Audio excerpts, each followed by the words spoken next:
আসসালামু আলাইকুম। সবাইকে স্বাগত জানাচ্ছি আমার দেশ টপ নিউজে। সঙ্গে আছি তামান্না মিনহাজ। শুরুতেই জানিয়ে দিব আজকের প্রধান খবরগুলোর শিরোনাম। জাতীয় পার্টির কেন্দ্রীয় কার্যালয়ে ভাঙচুর, অগ্নিসংযোগ। নূরের উপর হামলায় দেশ জুড়ে প্রতিক্রিয়া। নূরের উপর হামলায় জড়িত কেউ রেহাই পাবে না, কঠোর অবস্থানে অন্তর্বর্তী সরকার। ডিজিএফআই জাপাকে বিরোধী দল বানানোর চেষ্টা চালাচ্ছে, অভিযোগ রাশেদ খানের। আগামী 15ই ফেব্রুয়ারির আগে নির্বাচন অনুষ্ঠিত হবে, জানালেন প্রেস সচিব। নির্বাচন নিয়ে রোববার বিএনপি, জামায়াত ও এনসিপির সঙ্গে বৈঠক প্রধান উপদেষ্টার। 42% বিশ্ববিদ্যালয় শিক্ষার্থী বৈষম্যের শিকার, সহপাঠীরা বেশি দায়ী, জানাচ্ছে জরিপের ফলাফল। দর্শক শুনছিলেন প্রধান খবরগুলোর শিরোনাম, এবার জানিয়ে দিচ্ছি বিস্তারিত। কাকরাইলে জাতীয় পার্টির কেন্দ্রীয় কার্যালয়ে হামলা ও অগ্নিসংযোগের ঘটনা ঘটেছে। শনিবার সন্ধ্যা 6:30টার দিকে এই ঘটনা ঘটে। এই ঘটনায় ওই এলাকায় উত্তেজনা দেখা দিয়েছে। বিক্ষোভকারী ও পুলিশের মধ্যে ধাওয়া পাল্টা ধাওয়া ও সংঘর্ষের ঘটনাও ঘটেছে। প্রত্যক্ষদর্শীরা জানান, শনিবার বিকেলে একদল বিক্ষোভকারী মিছিল নিয়ে কাকরাইল মোড় হয়ে জাতীয় পার্টির অফিস পার হওয়ার সময় পুলিশের দিকে ইট জুতা নিক্ষেপ করতে থাকে। এর কিছুক্ষণ পর তারা সড়কে অগ্নিসংযোগ করে। পরে তারা জাতীয় পার্টির কার্যালয়ে হামলা করে এবং আগুন ধরিয়ে দেয়। এ সময় বিক্ষোভকারীদের ছত্রভঙ্গ করতে লাঠি চার্জ করে পুলিশ। এর আগে কার্যালয়ে সংবাদ সম্মেলন করেছে জাপার একাংশের মহাসচিব শামীম হায়দার পাটোয়ারি। গতকালের ঘটনার বিষয় তিনি বলেন, মশাল মিছিলের নামে শুক্রবার জাতীয় পার্টির অফিসে আগুন দিতে আসেন বেশ কয়েকজন। ওই সময় আগুনে পুড়ে যাওয়ার হাত থেকে নেতাকর্মীদের রক্ষা করেছে সেনাবাহিনী ও পুলিশ। দেশের মঙ্গলের জন্য সেনাবাহিনীর আরও দৃশ্যমান হওয়া উচিত বলে মন্তব্য করেন তিনি। প্রসঙ্গত, গণ অধিকার পরিষদের সভাপতি নুরুল হক নূরের উপর হামলার প্রতিবাদে দেশের বিভিন্ন জেলায় বিক্ষোভ, মহাসড়ক অবরোধ করেছে দলটির নেতাকর্মীরা। এর আগে শুক্রবার সন্ধ্যায় রাজধানীর বিজয়নগরে জাতীয় পার্টি ও গণ অধিকার পরিষদের সংঘর্ষের পরে রাত 9:30টার দিকে মশাল মিছিল করেন গণ অধিকার পরিষদের নেতাকর্মীরা। এরপর বিজয়নগরে দলীয় কার্যালয়ের সামনে গণ অধিকার পরিষদের নেতারা ব্রিফিং করতে গেলে আইন শৃঙ্খলা বাহিনী লাঠিপেটা করে বলে দলটির সাধারণ সম্পাদক রাশেদ খান দাবি করেন। এই হামলায় গুরুতর আহত অবস্থায় গণ অধিকার পরিষদের সভাপতি নুরুল হক নূর ঢাকা মেডিকেল কলেজ হাসপাতালে চিকিৎসাধীন। ডাকসুর সাবেক ভিপি ও গণ অধিকার পরিষদের সভাপতি নুরুল হক নূরের উপর হামলার প্রতিবাদে দেশ জুড়ে বিক্ষোভ, প্রতিবাদ, ক্ষোভ প্রকাশ ও নিন্দা জানানো চলছে।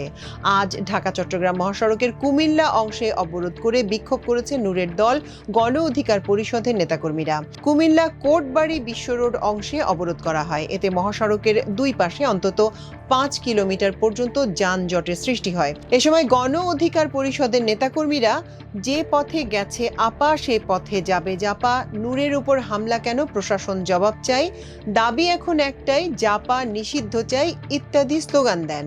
দুপুর 12:30 থেকে দুপুর 1টা পর্যন্ত অবরোধ কর্মসূচি অব্যাহত রাখেন উপস্থিত নেতাকর্মীরা। পরে প্রশাসনের অনুরোধে মহাসড়ক ছেড়ে দেন তারা। বর্তমানে ঢাকা চট্টগ্রাম মহাসড়কের যান চলাচল স্বাভাবিক রয়েছে। গণ অধিকার পরিষদের সভাপতি নুরুল হক নূরের উপর নৃশংস হামলার তীব্র নিন্দা জানিয়েছে অন্তর্বর্তী সরকার। এছাড়া এই হামলায় জড়িত কেউ রেহাই পাবে না বলেও জানানো হয়েছে। এক বিবৃতিতে সরকার জানায়, কেবল নুরুল হক নূরের উপরই নয়, এ ধরনের সহিংসতা, ন্যায় বিচার ও জবাবদিহিতা নিশ্চিতের ঐতিহাসিক সংগ্রামে জাতিকে একত্রিত করা গণতান্ত্রিক আন্দোলনের স্পিরিটের উপরও আঘাত। অন্তর্বর্তী সরকার আশ্বস্ত করেছে, ঘটনাটি পূর্ণাঙ্গ ও নিরপেক্ষ তদন্ত সর্বোচ্চ গুরুত্ব সহকারে সম্পন্ন হবে। প্রভাব বা পদমর্যাদা যাই হোক না কেন, জড়িত কেউ জবাবদিহিতা থেকে রেহাই পাবে না। স্বচ্ছতা ও দ্রুততার সাথে বিচার নিশ্চিত করা হবে। সরকার জানিয়েছে, নুরুল হক নূর এবং তার দলের আহত সদস্যদের চিকিৎসা কার্যক্রম পর্যবেক্ষণের জন্য তাৎক্ষণিকভাবে একটি বিশেষায়িত মেডিকেল বোর্ড গঠন করা হয়েছে। তাদের সর্বোচ্চ মানের চিকিৎসা সেবা নিশ্চিত করতে সরকার প্রতিশ্রুতিবদ্ধ। প্রয়োজনে উন্নত চিকিৎসার জন্য রাষ্ট্রীয় খরচে বিদেশে পাঠানোর ব্যবস্থাও করা হবে। সরকারের বিবৃতিতে বলা হয়, এই সংকটময় সময়ে নুরুল হক নূর, তার দলের আহত সদস্য ও তাদের পরিবারের সঙ্গে পুরো জাতির প্রার্থনা ও সংহতি রয়েছে।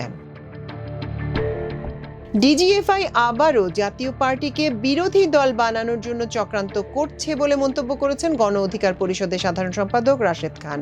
আজ রাজধানীর বিজয়নগরে গণ অধিকার পরিষদের কার্যালয়ের সামনে আয়োজিত বিক্ষোভ ও সংহতি সমাবেশের উদ্বোধনী বক্তব্যে তিনি একথা বলেন। তিনি বলেন, ডিজিএফআই এর চক্রান্তের ধারাবাহিকতায় জাতীয় পার্টি মিছিল করছে, মিটিং করছে, আমাদের উপর হামলা করেছে। দলটির সভাপতি নুরুল হককে সেনাবাহিনীর বুট জুতা দিয়ে পাড়ানো হয়েছে উল্লেখ করে তিনি বলেন, গতকাল ঠিক এখানে যখন আমরা সংবাদ সম্মেলন শুরু করতে যাচ্ছিলাম, ঠিক তার আগ মুহূর্তে আমাদের উপর হামলা করা হয়। সেনাবাহিনী ও পুলিশ যৌথভাবে আমাদের উপর হামলা করেছে। এতে আমাদের অসংখ্য নেতাকর্মী আহত হয়েছেন। আর আমাদের সভাপতিকে কিভাবে নির্মমভাবে পুলিশ সেনাবাহিনী পিটিয়েছে এবং সেনাবাহিনী বুট দিয়ে তাকে পাড়িয়েছে সেটা আপনারা ভিডিওতে দেখেছেন। আমাদের কি অন্যায়? এছাড়া 14 দলের কাউকে রাজনীতি করতে দেয়া হবে না জানিয়ে তিনি বলেন, আমরা 2018 সাল থেকে লড়াই সংগ্রাম করে আসছি। আমরা বারবার বলে আসছি, রাষ্ট্র সংস্কার করতে হবে, গণহত্যার বিচার করতে হবে। একই সঙ্গে আমরা এই দাবিও করছি, বাংলাদেশে আওয়ামী লীগ, জাতীয় পার্টি সহ 14 দলের কাউকে রাজনীতি করতে দেয়া হবে না। বিক্ষোভ ও সংহতি সমাবেশে নুরুল হকের শারীরিক অবস্থার কথা জানিয়ে তিনি বলেন, নুরুল হক নূর এখনো শঙ্কামুক্ত নন, তিনি এখনো আইসিইউতে ভর্তি আছেন। ত্রয়োদশ জাতীয় সংসদ নির্বাচনকে সামনে রেখে রোড ম্যাপ ঘোষণা করেছে নির্বাচন কমিশন। তারপরও নির্বাচন নিয়ে অনেকের মধ্যে নানা প্রশ্ন রয়েছে। এর মাঝেই প্রধান উপদেষ্টার প্রেস সচিব শফিকুল আলম পরিষ্কার করে জানিয়ে দিয়েছেন, আগামী বছরের 15 ফেব্রুয়ারির মধ্যেই নির্বাচন অনুষ্ঠিত হবে। শনিবার প্রধান উপদেষ্টার বাসভবন যমুনার বাইরে আয়োজিত এক সংবাদ সম্মেলনে তিনি একথা বলেন। শফিকুল আলম বলেন, আগামী 15 ফেব্রুয়ারির আগেই জাতীয় নির্বাচন অনুষ্ঠান আয়োজনের ব্যাপারে সরকার বদ্ধপরিকর। কোনো ধরনের ষড়যন্ত্র নির্বাচন পেছাতে পারবে না। ইসির রোডম্যাপ অনুযায়ী চলতি বছরের ডিসেম্বরের প্রথমার্ধে তফসিল ঘোষণা এবং 2026 সালের ফেব্রুয়ারির প্রথমার্ধে জাতীয় নির্বাচন অনুষ্ঠিত হবে। নির্বাচন নিয়ে রোববার বিএনপি, জামায়াত ও এনসিপির সঙ্গে বৈঠক করবেন প্রধান উপদেষ্টা ডক্টর মোহাম্মদ ইউনূস।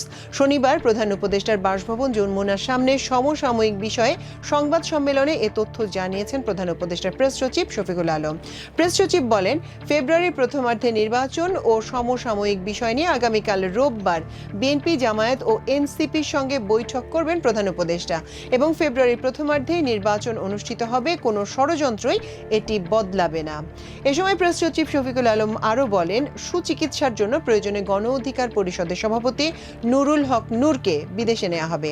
তিনি বলেন, গতকালের ঘটনায় জাতীয় পার্টির কোনো ভূমিকা ছিল কিনা এটি তদন্ত কমিটি খতিয়ে দেখবে এবং আহত সবার জন্য সর্বোচ্চ ভালো চিকিৎসা নিশ্চিত করার নির্দেশ দিয়েছেন প্রধান উপদেষ্টা। প্রেস সচিব আরও বলেন, নুরুল হক নূরের উপর হামলায় পরিবারকে ফোন দিয়ে সমবেদনা জানিয়েছেন প্রধান উপদেষ্টা।